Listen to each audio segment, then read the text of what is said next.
Welcome back again sa ating YouTube channel mga Kadaberkads, and for today's video, ang pag-uusapan natin ay tungkol sa mga importanteng ganap sa loob at sa labas ng Eat Bulaga and syempre patungkol kay Raisa May at kay Bimbi. So kanina nga po mga Kadaberkads, nagkaroon ng malaking anunsyo si Bossing Vic Soto during Sugod Bahay mga kapatid, na kung saan meron po itong kaugnayan sa EB Scholar, dahil yung isa po sa mga EB Scholar po nila mga Kadaberkads ay graduate na po ng Bachelor of Technology and Livelihood Education major in Home Economics. So siya po mga Kadaberkads ay magna cum laude. Super proud po si Bossing Vic Soto at ang mga Daberkads natin kay Christine Joy D. Atienza, dahil talaga namang hindi niya po sinayang ang pagkakataon na maging isa po siya sa EV Scholar. Nakaka-proud, kaya congratulations Daberkads Christine. Samantalang bago nga po pumasok ng Itbulaga Studio si Raisa May Dizon ngayong araw po ng Webes, pinagluto po siya ng kanyang request ng kanyang mommy na si Mami Risa. So matagal na po itong request ni Raisa May mga Kadaberkads. Ang magluto po si Mami Risa ng sopas. So bago daw po matulog si Raisa May Dizon, nag-text pa po daw sa kanya ito na yung almusal nga daw po nila ngayong umaga mga Kadaberkads ay sopas. And wish granted po mga Kadaberkads. Perfect po ito kasi sobrang lamig ngayon, tag-ulan, 'di ba? Talagang mapapasarap ang kain mo dito. Samantalang pakarating naman po ni Raisa May Dizon sa Eat Bulaga Studio mga Kadaberkads, na pa-selfie pa nga po siya para i-flex ng bonggang-bongga ang kanyang suot-suot na kwintas mula po kay Bimbi. Tapos, plenex din po ni Raisa May yung nakasulat sa kanyang t-shirt na 100% iconic. Samantalang, nang magsimula na po ang Eat Bulaga mga Kadaberkads, rumampa po sa hallway ang mga Eat Bulaga host natin. Unang-una na dyan si Raisa May at si Alan Kay. Doon pa lang marami na pong nagtaka. Bakit ang kapartner ni Raisa May ay si Alan Kay?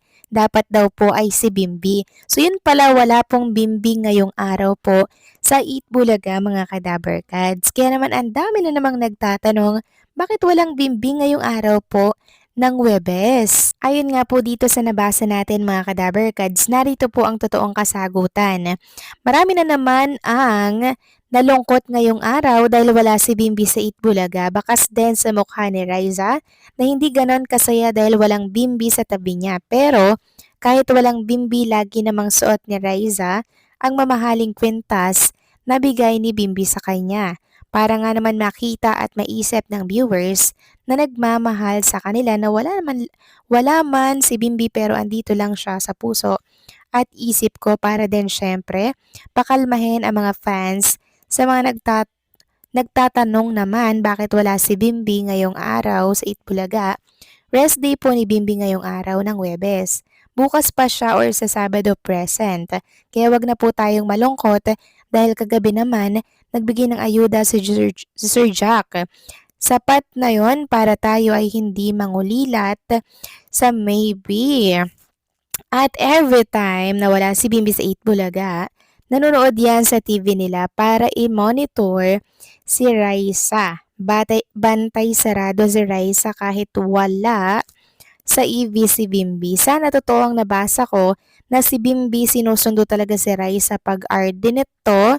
Sana lang, dilolo lang po. So ayan mga Kadaberkads, may pagsundo daw po si Bimbi every time na RD nito sa Itbulaga. Well, hopefully po mga Kadaberkads ay may katotohanan man nga po, no, itong mga nababasa po nila. Samantalang lubos naman po ang panghihinayang ng ilang Daberkads kasi wala nga po si Bimbi ngayong araw, dahil itong si Mr. Benny Andaya po, yun yung schedule niya ngayon sa Itbulaga Studio. And ito po yung picture niya, katunayan po ay nasa studio nga po siya ng Itbulaga para po makamit niya si Bimbi at si Raisa. Pero sayang, wala pong Bimbi, no? Only Raisa lamang po mga Kadaberkads. So sa mga perfect day po na andyan talaga si Bimbi, Miyerkules live ng Itbulaga yan, present to present dyan si Bimbi, tapos araw po ng Sabado. Pero pag Webes, 50-50 po tayo dyan kasi ito po yung date or yung day na rest day or pahinga po ni Bimbi at ng kanyang handler na si Jack Salvador. Samantalang talakay naman natin mga Kadaber Cats ang tungkol naman dito sa handler po ni Bimbi na hindi na po nakapagtimpe, hindi na po siya nakatiis. Nagsalita na po siya mga Kadaber Cats about sa mga nega issue na talaga namang lumalaganap ngayon sa mundo po ng social media. Meron kasing nag-comment na ganito sa kanyang isang post. Hi, mas exciting kung kasama si Raisa May Dizon. Sana walang gamitan. Nakakalungkot. Yan po yung sinabi ng isang netizen. So, hindi na lang natin sinama yung kanyang pangalan. Alam nyo, hindi po nakapagtimpe si Sir Jack. Sabi niya, talaga po, pero kahit na hindi siya nakapagtimpe, meron pa rin pong paggalang yung kanyang komento. Nag-opo pa rin po siya dyan mga kadaber kads kasi nga po, parang sinasabi niya dito na ginagamit lang po ni Bimbi si Raisa May Dizon para sumikat. Noon pa man po, itong si Bimbi, sikat na po yan mga kadaber kads kasi nagmula po yan sa mayamang pamilya, kilalang pamilya, di ba mga kadaber kads? Kaya hindi na po kailangan mag-effort pa ni Bimbi para po sumikat dahil kilalang kilala naman po yung pamilya niya noon pa eh. Kaya sana wag po tayong magpadalos-dalos sa mga sinasabi sa social media, lalo na po adyan pa sa account ni Sir Jack Salvador. 'Di ba? Talagang sasagutin kayo niyan kasi wala naman pong katotohanan. Ano na lang yung sabihin na mag-enjoy. Mag-enjoy na lang tayo sa mga nakikita at napapanood po natin sa Itbulaga, 'di ba? Without pa-pressure po sa mga bata kasi mga bagets pa naman po yung si Raisa May and si Bimbi. Kailangan pa po nila syempreng mag-enjoy sa kanilang buhay kasi sobrang bata pa po nila.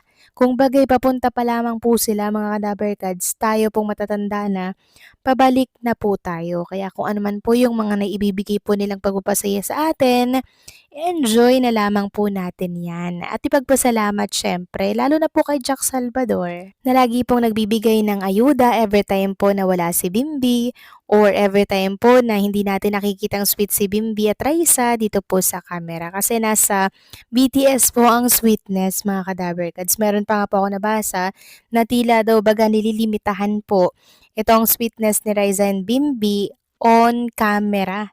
Parang nililimitahan daw ganyan. So hindi naman natin sure kung may katotohanan nga po yung mga nababasa natin kasi still sweet pa rin naman sila together.